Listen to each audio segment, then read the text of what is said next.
ချိန်တွေဟောင်းပေါ်လဲပဲခုထိမမေ့သေးဘူး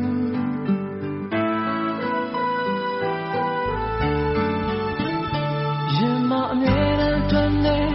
မဟုတ်ခဲ့ဘူးဆိုဒါကိုအချင်းလုံးဝမပြောတတ်သူကိုနောက်ဆုံးထွက်တဲ့ဒီ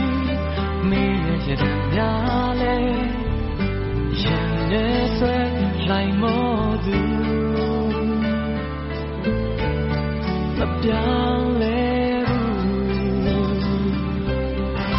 ထာဝရရင်နဲ့မပြောင်းလဲတတ်သူမိရှိရောက်ပြန်လာတဲ့ဒီလို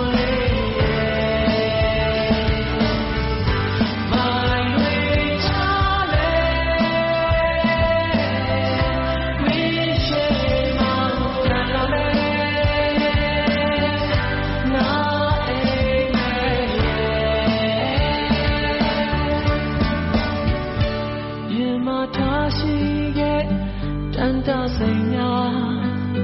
တို့ဝတ်ထားခဲ့ပန်းကြောင်လေးတစ်ပွင့်လို့အယောင်ပြည့်နွမ်းသွားလေရှင်နန်းကမပြေသေးဘူး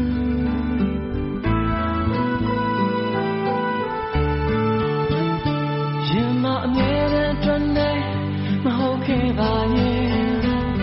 ဒါကိုအချင်းလုံးဝမပြောတတ်ဘူး